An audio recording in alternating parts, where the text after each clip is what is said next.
Uh, Here's a transvaginal scan showing us one of these pelvic appendices. It's a blind-ending tubular structure, multi-layered, turned transverse. Here we have the multi-layered approach. There's no peristalsis in here. You press on it, that's what hurts. The only thing we can't do is we can't compress it because as we push on it, we just keep pushing it up into the, towards the false pelvis and up towards the abdomen. Here's another example, a thick walled appendix containing fluid, but notice it's blind ending, it would have no peristalsis.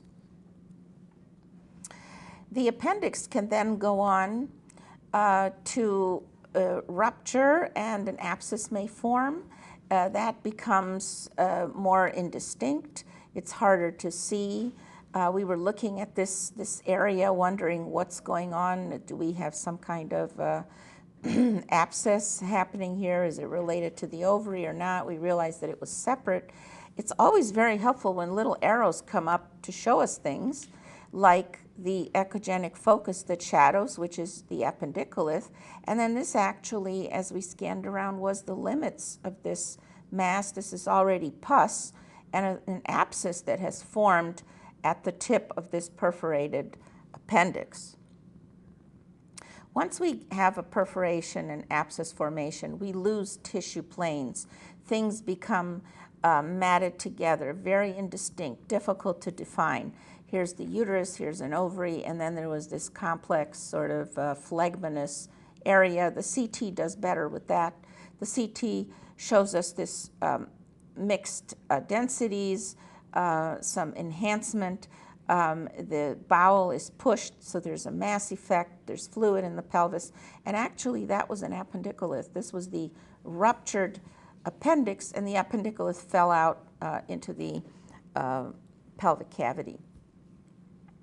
This can go on then to look like an abscess. Now we're looking from below. We're looking from transvaginally from below. So we have a pretty good chance of seeing the pus and the fluid component. If we were looking transabdominally, this gas that layers here would interfere with seeing the entire abscess, and also if there were bowel loops overlying this, we wouldn't be able to see. So here's this whole area of inflamed bowel, and there's an interloop abscess here, and the rest of the bowel being pushed over. These type of patients need drainage. Surgery is not always the answer. Interventional radiology in this day and age is extremely helpful because they can drain this with a catheter. Sometimes we drain these abscesses per vagina or per rectum, and these patients do well with antibiotics.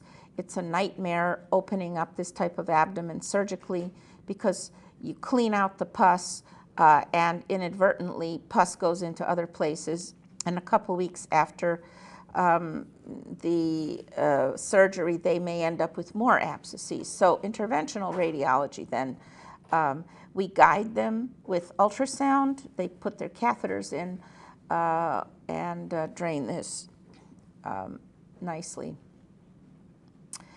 Other things that we see are abnormal bowel loops, other types of bowel loops. Like here we see small bowel loops that have thickened walls. We can see edematous haustra or valvulae conniventis. These are these plicae circularis that tell us that that is small bowel. Sometimes the loops are dilated, filled with fluid. Sometimes they're narrowed or strictured. They have decreased peristalsis. They don't compress well as they're distended. They start losing their multi-layered look because of the edema invading the wall. Surrounding fat may be hyperechoic due to the inflammation and infiltration. And occasionally we may pick up abnormally enlarged lymph nodes. Here's a patient that had left-sided pain, and in the left side of the abdomen, as we were looking at her kidney, after we examined her pelvis, we found something that looked like very thickened haustral markings, thickened wall, non-peristaltic. Here's another case, similar kind of appearance, a very thickened bowel wall. The CT shows us that this is indeed the colon with a very abnormally thickened edematous wall. And these patients have colitis. The differential includes infectious colitis, C. diff, especially Clostridium difficile in the hospital patients, inflammatory ulcerative colitis, Crohn's disease can cause this, ischemic colitis as well. These are all in our differential.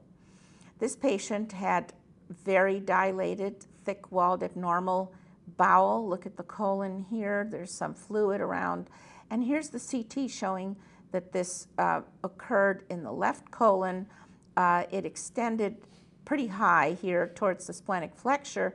This is the perfect location for ischemic colitis, where we have this watershed areas where the circulation from the superior mesenteric artery and the inferior mesenteric artery cross over, and that's a very known spot for ischemic colitis.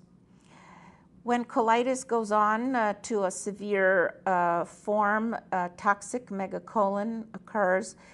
The wall becomes markedly thickened. It has these thumbprints along the wall.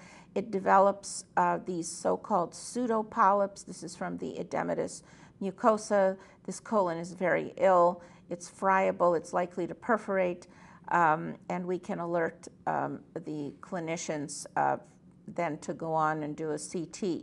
This patient, as I recall, had a right lower quadrant renal transplant and was having pain. We looked at the transplant and adjacent to it found this extremely abnormal loop of colon. She ended up having CT, which showed this toxic megacolon, showed the extent much better. This case was interesting. We did her right upper quadrant, this patient's right upper quadrant, looking for a cause of jaundice and some pain that she had, and we found something that looked like a metastasis in the left lobe of her liver, but the right lobe of her liver was very heterogeneous.